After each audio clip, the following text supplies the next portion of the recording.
नमस्ते दोस्तों। दुनिया की शतरंज पर इस वक्त एक ऐसी चाल चली गई है जिसने बड़े बड़े रक्षा विशेषज्ञों की बोलती बंद कर दी है। आप और हम अभी तक यही सोचते रहे कि भारत सिर्फ अपनी सीमाओं की रक्षा में लगा है या ज्यादा से ज्यादा पश्चिमी देशों के साथ फोटो खिंचवा रहा है, लेकिन पर्दे के पीछे की कहानी कुछ और ही चल रही थी। एक तरफ जब पूरी दुनिया की मीडिया पीएम मोदी के यूरोप और ब्रिटेन दौरों का विश्लेषण करने में व्यस्त थी, ठीक उसी वक्त भारत की वायुसेना और रक्षा मंत्रालय के अधिकारी एक ऐसे मिशन पर काम कर रहे थे जो भारत को हथियारों का खरीदार नहीं बल्कि हथियारों का सबसे बड़ा डॉक्टर और सौदागर बनाने वाला है। यह खबर दक्षिण पूर्व एशिया के उस देश से आ रही है जो चीन की नाक के ठीक नीचे बैठा है, मलेशिया। अचानक खबर आती है कि मलेशिया के वो फाइटर जेट्स जो स्पेयर पार्ट्स की कमी और रूस पर लगे प्रतिबंधों के कारण कबाड़ बनने की कगार पर थे, उन्हें अब कोई और नहीं बल्कि भारत नया जीवन दान देने जा रहा है। यह कोई छोटी मोटी सर्विसिंग की बात नहीं है, ये बात है एक देश की पूरी वायुसेना को अपने भरोसे पर चलाने की।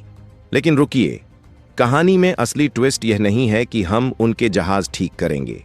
असली ट्विस्ट यह है कि भारत ने इस डील के साथ अपनी एक ऐसी घातक मिसाइल को भी टेबल पर रख दिया है जिसका नाम सुनते ही दुश्मन के पायलट इजेक्शन सीट का बटन दबाने को मजबूर हो जाते हैं। आखिर भारत अपने सबसे ताकतवर फाइटर जेट्स की टेक्नोलॉजी मलेशिया को क्यों दे रहा है? क्या भारत चीन को घेरने के लिए डायमंड नेकलेस रणनीति का आखिरी मोती पिरो रहा है? और इस डील से अमेरिका और चीन दोनों के पेट में दर्द क्यों हो रहा है? इन सारे धमाकेदार सवालों के जवाब हम आपको रियलिटी स्कोप के इस वीडियो में आगे देने वाले हैं। तो सीट बेल्ट बांध लीजिए, क्योंकि यह जियोपॉलिटिक्स का वो अध्याय है जो आपको गर्व से भर देगा।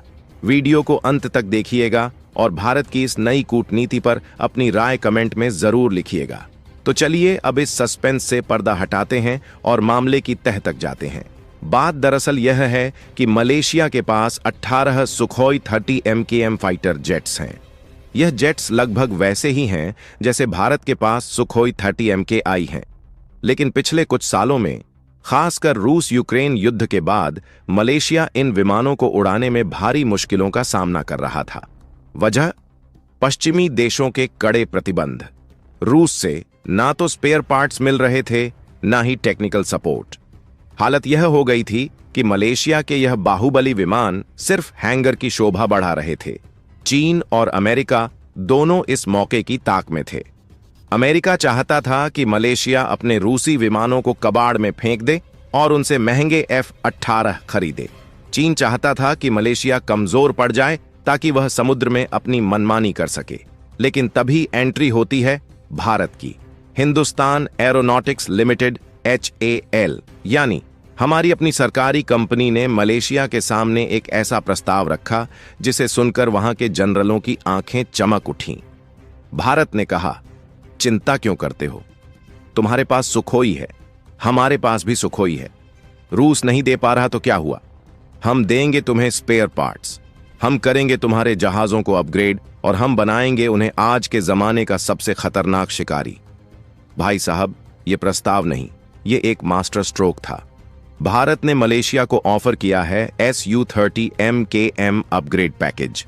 इसका मतलब है कि विमान का लोहे का शरीर तो पुराना रहेगा, लेकिन उसके अंदर के एवियोनिक्स, रडार, कंप्यूटर सिस्टम और हथियार सब कुछ बदलकर मॉडर्न और मेड इन इंडिया कर दिया जाएगा। यह डील इतनी बड़ी क्यों है? क्योंकि अब तक दुनिया मानती थी कि रूसी विमानों को सिर्फ रूस ही ठीक कर सकता है। लेकिन भारत ने पिछले 20 सालों में सुखोई को न सिर्फ अपनाया है बल्कि उसे रूस से भी बेहतर बना दिया है। हमारे पास नासिक में वो फैक्ट्री है, वो इंजीनियर हैं जो सुखोई के एक एक नट बोल्ट को पहचानते हैं। भारत का यह कदम सीधे तौर पर पश्चिमी देशों की मोनोपोली को चुनौती है। हम मलेशिया से कह रहे हैं कि तुम्हें अपनी सुरक्षा के लिए अमेरिका के आगे गिड़गिड़ाने की जरूरत नहीं है। तुम्हारा भाई भारत अभी जिंदा है। और सबसे बड़ी बात, इस डील में पैसे से ज्यादा भरोसा काम कर रहा है। मलेशिया जानता है कि भारत कभी भी किसी देश की संप्रभुता से खिलवाड़ नहीं करता, जबकि चीन और अमेरिका की मदद हमेशा शर्तों के साथ आती है। यह भारत की सॉफ्ट पावर का वो रूप है जो अब हार्ड पावर में बदल चुका है। अब जरा दिल थाम कर बैठिए, क्योंकि अब हम उस हथियार की बात करने जा रहे हैं जो इस डील का सबसे विस्फोटक हिस्सा है। भारत ने मलेशिया से सिर्फ यह नहीं कहा कि हम तुम्हारे जहाज ठीक करेंगे, बल्कि हमने कहा कि हम तुम्हें अपना ब्रह्मास्त्र भी देंगे। हम बात कर रहे हैं अस्त्र एस्ट्रा मिसाइल की। यह भारत की अपनी बनाई हुई beyond visual range BVR air to air missile है। आसान भाषा में समझे तो यह वो मिसाइल है जो दुश्मन को तब मार गिराती है जब वो पायलट को अपनी आंखों से दिखाई भी नहीं देता। अभी तक मलेशिया अपने सुखोई विमानों में रूसी मिसाइलें R-70 इस्तेमाल करता था, लेकिन उन मिसाइलों की सप्लाई अब ठप पड़ी है और उनकी टेक्नोलॉजी भी पुरानी हो चुकी है। भारत ने ऑफर दिया है कि हम आपके सुखोई 30 MKM में अपनी अस्त्र मिसाइल को इंटीग्रेट कर देंगे। दोस्तों, यह खबर चीन के लिए किसी बुरे सपने से कम नहीं है। आप पूछेंगे क्यों? क्योंकि अस्त्र मिसाइल की मार क्षमता और सटीकता इसे दुनिया की बेहतरीन मिसाइलों की कतार में खड़ा करती है। इसका जो नया वर्जन एस्ट्रा MK2 आ रहा है, उसकी रेंज 160 किलोमीटर से भी ज्यादा बताई जा रही है। सोचिए, दक्षिण चीन सागर के ऊपर उड़ता हुआ मलेशिया का एक सुखोई विमान अपनी सीमा में रहते हुए ही सैकड़ों किलोमीटर दूर उड़ रहे दुश्मन के जहाज को लॉक करके गिरा सकता है। चीन अब तक मलेशिया को कमजोर समझकर उसकी समुद्री सीमाओं में घुसपैठ करता रहता था। चीनी कोस्ट गार्ड और नेवी के जहाज अक्सर मलेशिया के तेल के कुओं के पास मंडराते रहते थे। लेकिन अगर मलेशिया के पास भारत द्वारा अपग्रेड किए गए सुखोई और भारत की ही अस्त्र मिसाइलें आ गई, तो बैलेंस ऑफ पावर पूरी तरह बदल जाएगा। चीन को पता है कि भारतीय टेक्नोलॉजी अब पश्चिमी मानकों को टक्कर दे रही है। DRDO ने अस्त्र को जिस तरह से डिजाइन किया है, उसे जैमर से भटकाना बहुत मुश्किल है। यानी अगर एक बार अस्त्र ने दुश्मन को पकड़ लिया तो उसका बचना नामुमकिन है। भारत द्वारा मलेशिया को यह मिसाइल देना सीधे तौर पर चीन के विस्तारवाद के खिलाफ एक दीवार खड़ी करना है। हम वहां जाकर लड़ नहीं रहे, लेकिन हम अपने दोस्तों के हाथों में ऐसी तलवार दे रहे हैं जिससे वह खुद अपनी रक्षा कर सकें। इसे कहते हैं कूटनीति का असली चाणक्य नीति वाला दांव। इस डील का एक और पहलू है जो हर भारतीय का सीना गर्व से चौड़ा कर देगा। अब तक हम दुनिया में इस बात के लिए बदनाम थे कि भारत दुनिया का सबसे बड़ा हथियार आयातक इंपोर्टर है। हम अपनी हर सुई और जहाज के लिए दूसरों का मुंह ताकते थे। लेकिन 2025 से 26 की तस्वीर बिल्कुल बदल चुकी है। PM मोदी का मलेशिया द्वारा और यह सुखोई डील इस बात का प्रमाण है कि भारत अब ग्लोबल डिफेंस सप्लायर बन चुका है। हम अब सिर्फ खरीदार नहीं बल्कि विक्रेता हैं। और हम क्या बेच रहे हैं? हम कोई छोटे मोटे कारतूस नहीं बेच रहे, हम फाइटर जेट्स के अपग्रेड पैकेज और हाईटेक मिसाइलें बेच रहे हैं।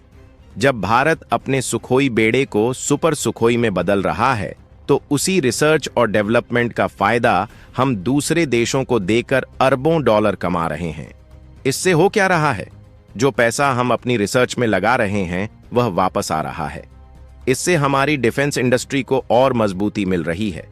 मलेशिया के अलावा वियतनाम, इंडोनेशिया और फिलीपींस जैसे देश भी इस डील पर बाज की तरह नजर गड़ाए बैठे हैं।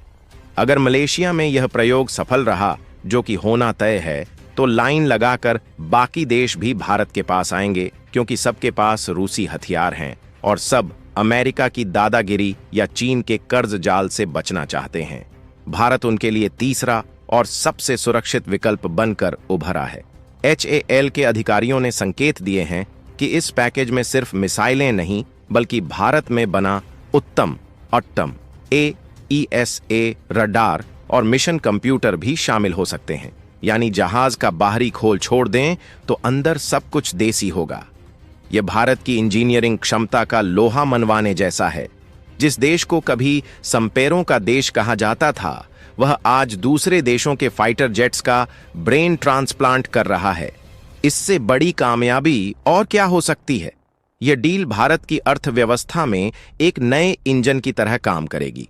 डिफेंस एक्सपोर्ट का जो लक्ष्य सरकार ने रखा था, यह डील उसे पूरा करने में मील का पत्थर साबित होगी। दोस्तों, अंत में हमें इस तस्वीर को थोड़ा दूर से देखना होगा। PM मोदी का मलेशिया जाना कोई टूरिस्ट विजिट नहीं था। यह भारत की एक्ट ईस्ट पॉलिसी का वो आक्रामक रूप है जिसका इंतजार दशकों से था। हम जानते हैं कि हिंद महासागर और दक्षिण चीन सागर एक दूसरे से जुड़े हुए हैं। अगर चीन हिंद महासागर में अपनी पनडुब्बियां भेजकर भारत को घेरने की कोशिश कर रहा है, तो भारत ने भी मलेशिया, वियतनाम और फिलीपींस के साथ हाथ मिलाकर चीन के पिछवाड़े में अपनी मौजूदगी दर्ज करा दी है।